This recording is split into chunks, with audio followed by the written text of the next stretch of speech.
옹야편 마지막 장입니다. 30장. 자, 이 장은 인의 근본을 설명한 그런 장입니다. 인의 근본은 사람들이 서로 사랑하고 협동하며 함께 잘 사는 공동체를 만드는 것이 기본적인 덕목입니다.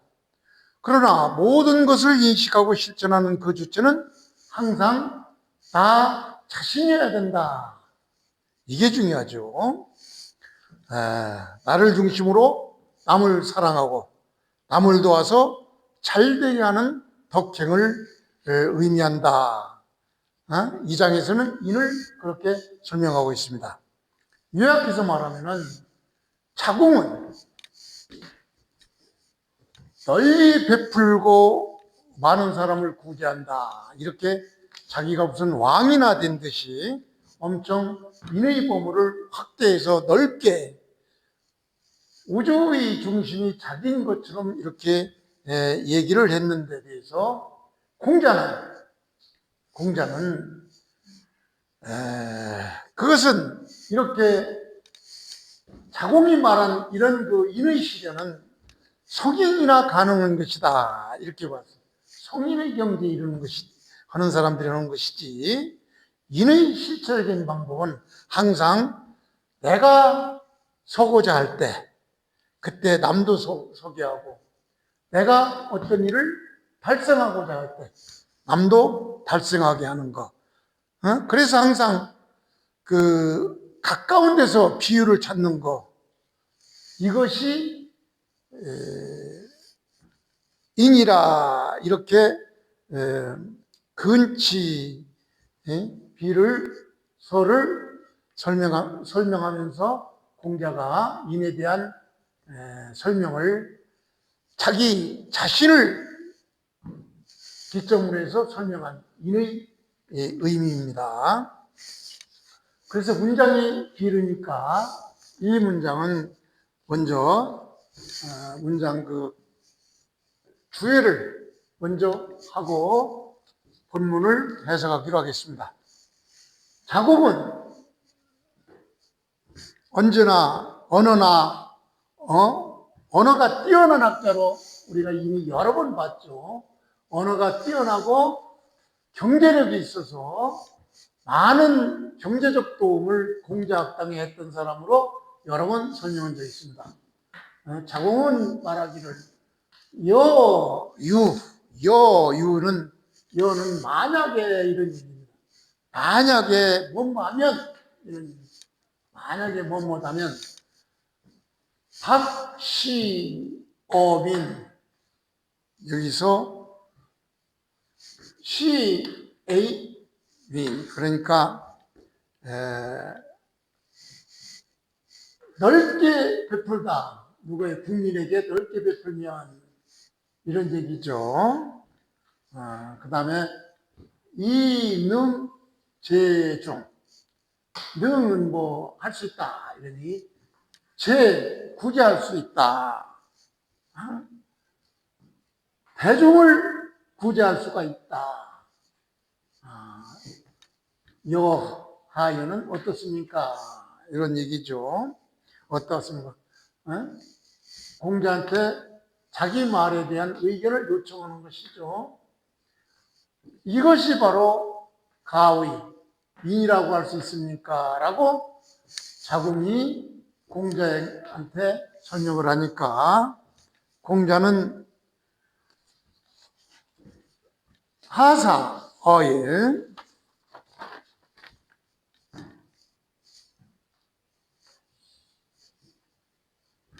어찌 하사어인 어찌 인에 국한할 수 있는가? 즉 어찌 인이라고 말할 수 있는가? 이런 일을 어찌 인이라고 말할 수 있는가? 공자가 이렇게 말하면서 필야 성호 이렇게 너희 국민을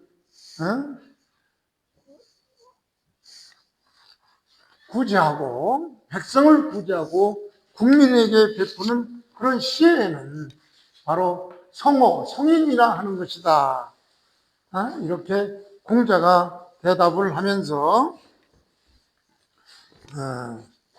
여기서 중요한 것은 요순, 기덕, 병, 재. 어떤 책은 이 덕을 유라고 표현한 책도 있더라고. 제가 해설서로 보는 책은 유라고 표현되어 있는데 유로 표기해서는 도저히 해석이 안 돼서 여러 군데 종합해서 이 유를 덕으로 제가 붙였습니다. 그래, 요순, 기덕, 병정, 그 요순의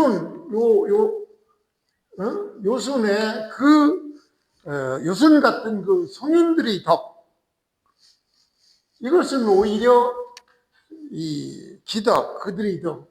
여기서 병이라는 것은 고문에서는 어려워하다 이렇게 표현이 되고 있어요. 병이 일반적으로 동사로는 힘들어하다. 그런데 그 고문용법에서는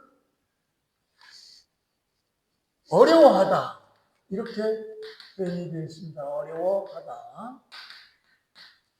그 다음에 재는 치호를 얘기합니다. 치호.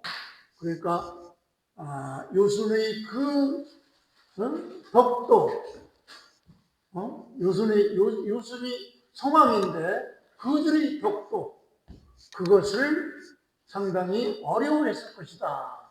즉 그것은 여러 국민들에게 시를 베풀고 국민을 구제하는 것, 이런 것들 어려울 것이다.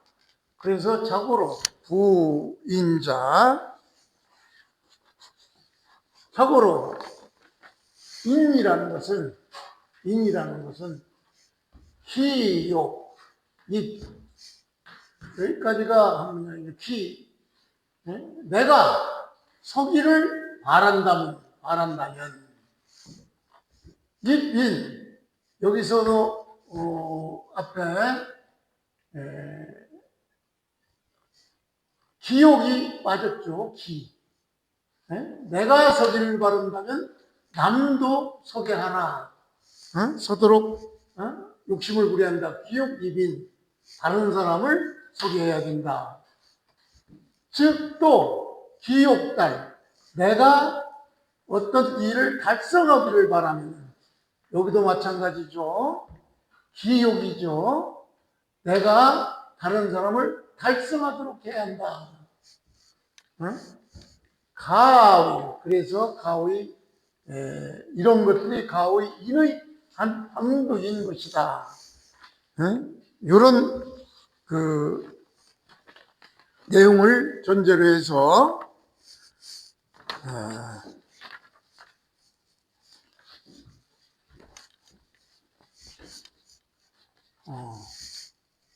제가 잠깐 착각을 했는데 달인 다음에 능근 취비, 달인 능근 취비, 즉 가까운 데서 비유를 취해야 된다. 가까운 데서 비유를 찾아 취해야만이 이것이 가의 인의 방법인 것이다. 그러니까 이것과 이렇게 연결이 되는데 이 부분을 제가 강조하기 위해서 띄었었는데 깜박 잘못 해석했습니다. 그래서 이것을 이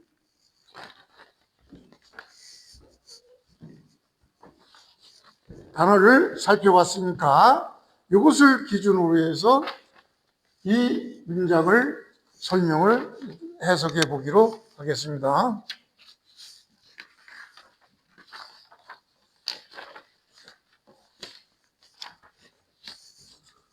차공은 말하기를, 차공말 여유 박시 어민, 아까 여유는 뭐뭐 하다면이다 했죠.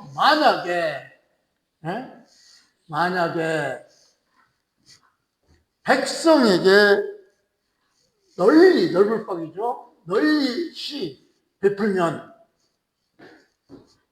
만약에 백성에게 널리 베푼다면, 베풀고, and, 그리고 능제종, 많은 다수의 대중들을, 많은 무사람을 구제할 수 있다면 하여 어떻습니까? 가의 인호, 이것을 인이라고 할 수 있습니까? 라고 자공이 공자한테 인에 대해서 이렇게 물으니까, 공자는 하사어인, 어찌 인이라고 할 수 있겠느냐, 이렇게 말하는 것은 반드시 인이라고 할 수 있겠느냐고 이렇게 반문했죠. 이것은 반드시 이 성인의 경지 이런 자들만이 가능한 것이다. 다시 말해서 널리 백성에게 은혜를 베풀고 대중들을 능히 구제하는 일, 이런 것은 개인이 할 수 있는 일이 아니다, 이런 얘기죠. 그러니까 자공이 아주 우주 천지가 자기가 어떤 그 주인공이냐, 아주 크게 법위를 잡으면서 인이라는 것은 많은 국민들에게 시혜를 베풀고 그 국민들을 구제하는 것이 인이 아닙니까? 이렇게 엄청난 일을 크게 말하니까 공자는 이것을 어떻게 대답했느냐? 하사어인, 이것을 어떻게 이런 일을 인이라고 하겠느냐? 어찌하니까? 이렇게 의문을 표시하면서 이런 일이라는 것은, 즉 백성에게 넓게 베풀고 이들을 구제하는 것은 필히 성인들만이 가능한 것이다. 군주 중에서도 요순과 같은 그런 성왕들만이 가능한 것이다. 이렇게 공자는 대답하면서 이 문장의 핵심은 바로 요순, 희덕, 병제, 요 얘기입니다. 요순과 같은 그 성덕 있는, 아주 덕성 있는 사람들도 그것을 저렇게 백성에게 시혜를 베풀고 백성을 구제하는 것, 그런 것을 병은 어려워하다, 어려워했을 것이다. 이런 얘기죠. 그러니까 이것을 다시 이게 풀어서 써보면, 요순, 병, 기, 덕. 여기서 기덕을 강조하기 위해서 병이 어려워하다는 동사인데, 이거를 강조하기 위해서 기덕을 목적어를 앞에 내놓은 것입니다. 그러니까 요순은 그 덕을, 요순 같은 그러한 성인들의 덕도 어려워했을 것이다. 이런 얘기죠. 그러니까 여기서 기덕, 병, 죄는 바로 치호를 얘기합니다. 어려워하지 않겠느냐, 어려워하지 않았겠느냐, 이렇게 바뀌는 것이죠. 다시 말해서 이것은 그 성덕, 요순같이 성왕이 할 수 있는 그 덕을 강조하기 위해서 동사 앞에 목적어를 놨죠. 그래서 이 죄는 바로 지오니까 이거를 바꿔 쓰면은 요순, 동사가 앞에 나왔죠. 요순 같은 그런 그 성스러운 왕들도 어려워했을 것이다. 그 덕은 뭡니까? 바로 백성을 널리 시해하고 많은 사람을 구제하는 것, 이런 것을 이 성왕인 성스러운 왕들인 요순도 그것을 어려워했을 것이다. 그래서 이제 결론이 나오죠. 자고로 인이라는 것은 이욕이 내가 서고자 바라면은, 예? 바란다 그러죠. 내가 서기를 원한다면은 여기서도 기욕이 생각되어 있죠. 다른 사람을 서도록 해야 된다. 내가 서기를 바라면은 다른 사람도 내가 서기를 원하는 것과 똑같으니까 다른 사람도 서도록 해야 한다. 또 내가 무엇을 달성하기를 바란다면 기욕달인, 예? 다른 사람도 달성하도록 해야 된다. 그래서 능근 이런 예는 바로 어디서 찾았습니까? 나를 중심으로 찾았죠. 저렇게 무슨 국가의 국민에게 시혜를 뭐 하느니 대중을 구제하느니 이렇게 성왕이나 위대한 왕들이나 하는 것을 인의 의미를 찾기 위해서 비유한 것이 아니라 바로 나 자신을 중심으로 해서 자기를 중심으로 해서 이를 설명한 것이죠. 그래서 능근 아주 가까운 곳에서 비유를 취한다면 이런 얘기죠. 이 부분은 내가 따로 이렇게 분리해서 썼는데 중요하기 때문에 다시 자세히 설명드리겠습니다. 이렇게 가까운 데서 비유를 찾는다. 즉 나를 중심으로 내가 서기를 원하면은 남도 서게 하고 내가 달성하기를 원하면은 남도 달성하게 하는 이런 가까운 데서 예를 찾는 것, 이것이 인가의, 이것이 바로 인의 한 실천의 한 방도가 아니겠느냐, 이렇게 설명이 되는 것이죠.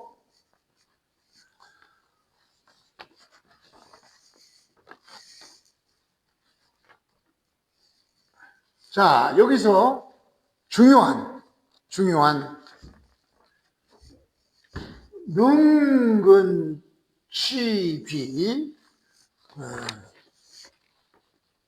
근취비자, 이거를 주자는 논어 집주에서 이걸 어떻게 설명했느냐.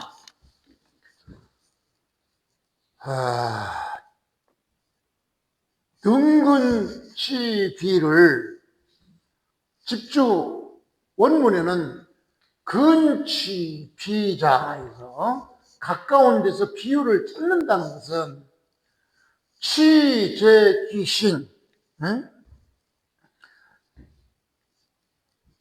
귀신, 자기 몸에, 이건 어지요.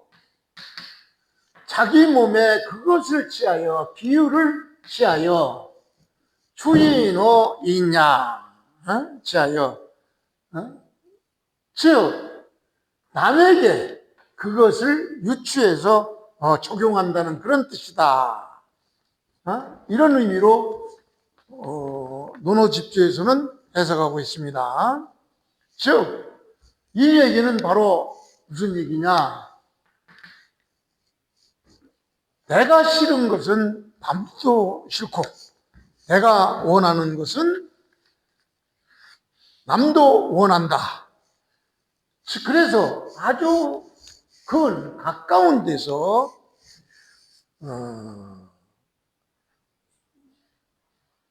감정과 가까운 곳에서 감정과 체험을 기준으로 삼아 남에게도 이렇게 베푸는 것, 이것이 바로 인의 실천 방법이다. 이렇게 논어집주에서는 설명을 하고 있습니다.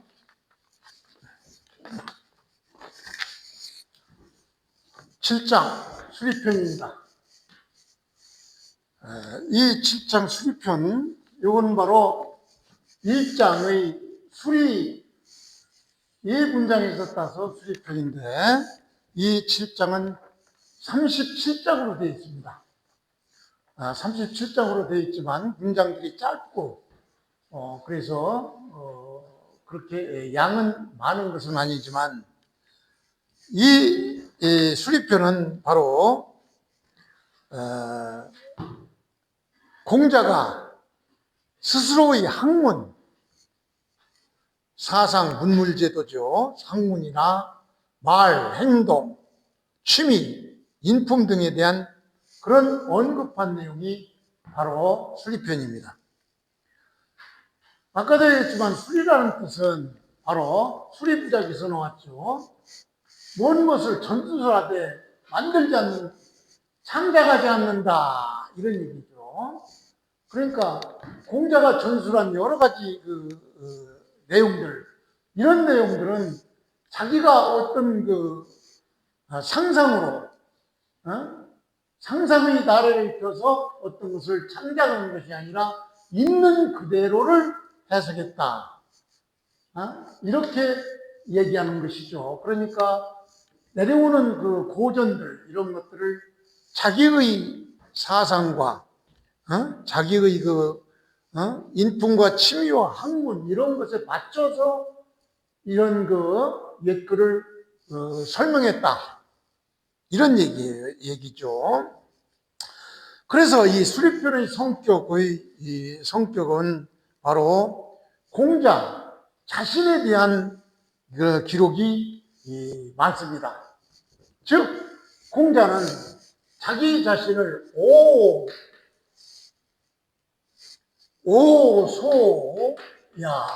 오소야 천, 나는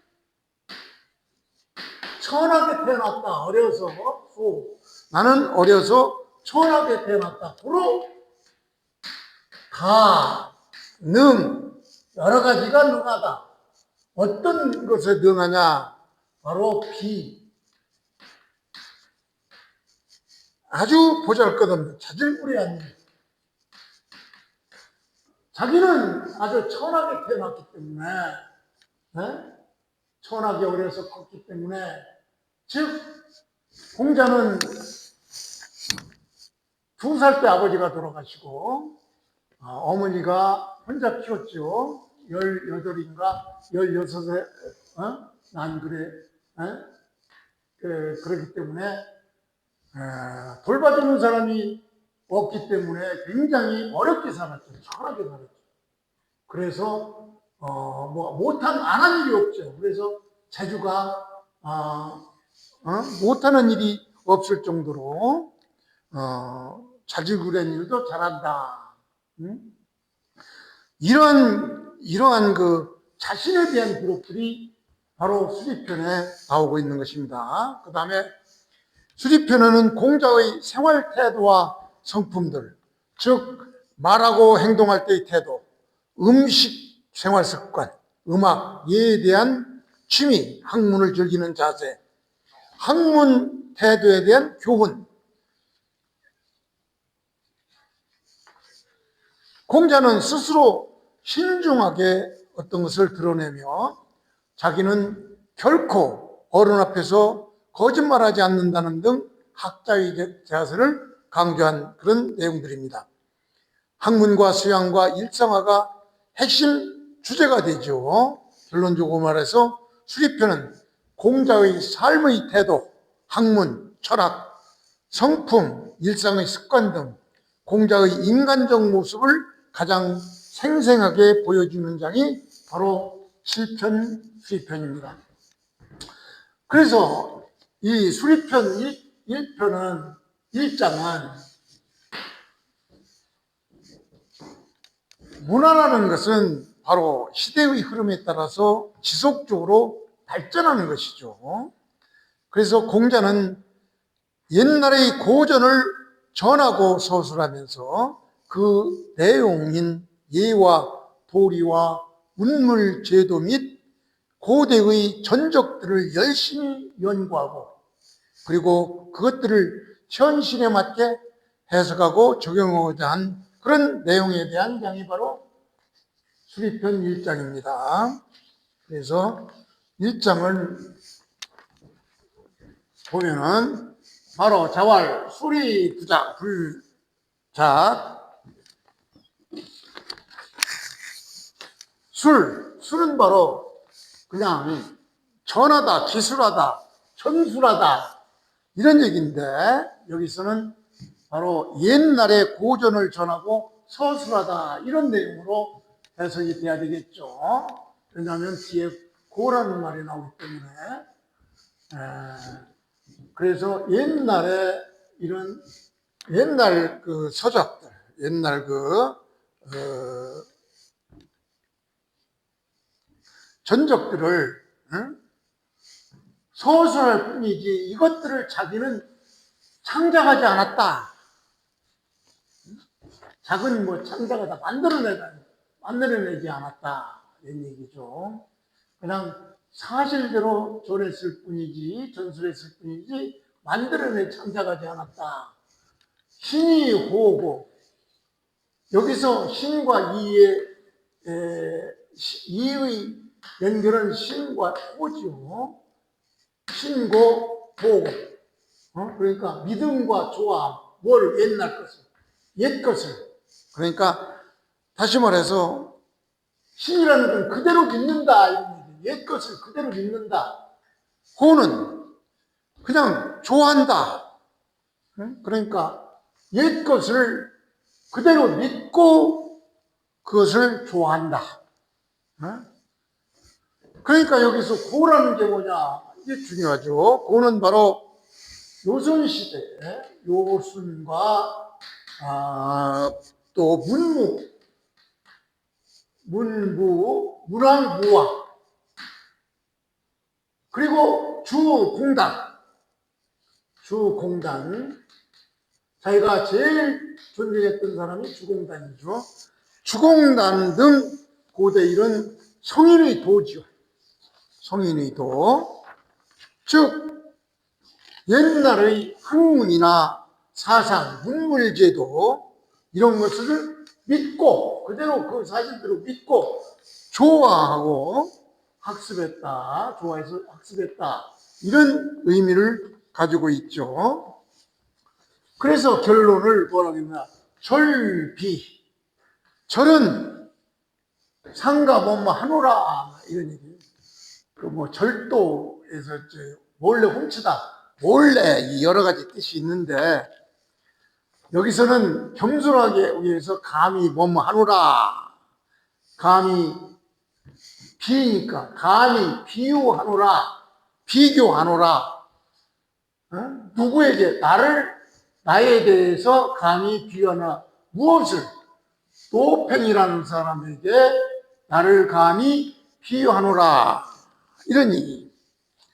여기서 말하는 노팽이라는 사람은 은나라 또는 그 이전의 옛 성현 이름이에요. 옛날 성현인데 고문헌에서 이 사람에 대한 정확한 실존 기록은 없습니다. 그래서 후대 주석가들이 여러 견해를 말하고 있는데, 그러나 전반적으로 이 사람은 바로 상고시대, 아주 오래된 사람의 상고시대의 현인이라고 이렇게 많은 학자들이 일관되게 해석하고 있습니다. 따라서 이 사람이 어떤 특정 인물인지 아닌지, 살아있는지 없는지 이것이 문제가 아니라 이 사람의 바로 옛날 도를 지키고 전한 현인이나 이런 상징적인 그런 인물입니다.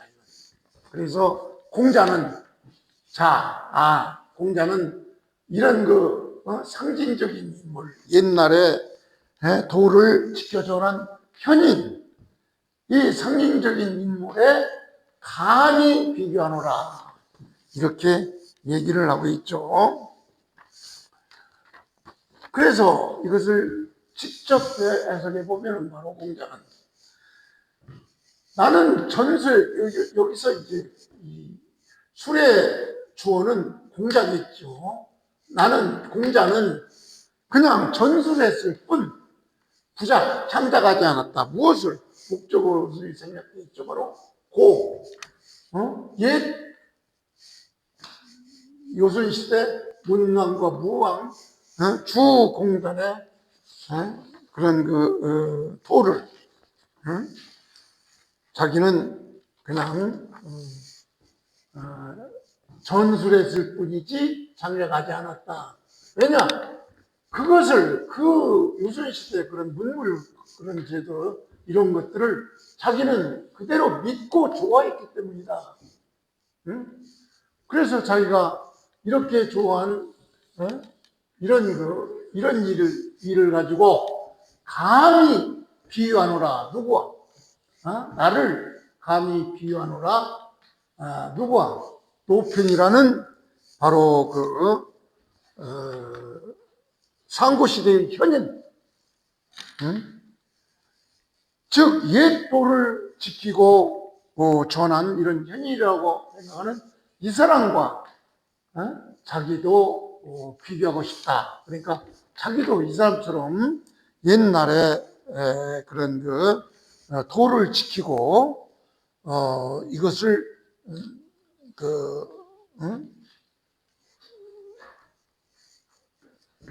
실현했다. 이렇게 보기 때문에 이런 해석이 나오는 것입니다. 그러니까 이것을 다시 의역해 보면은 바로 공자는 나는 그 옛날 성인들의 도를 창작하지 않고 그냥 전수했을 뿐이지 이런 성인의 도를 자기는 믿었고 그리고 좋아했을 뿐이다. 그래서 그대로 전하고 창조하지 않았다. 그래서 감히 나를 이런 옛날 현인인 노평에 비견해 본다. 이런 얘기가 되는 것입니다.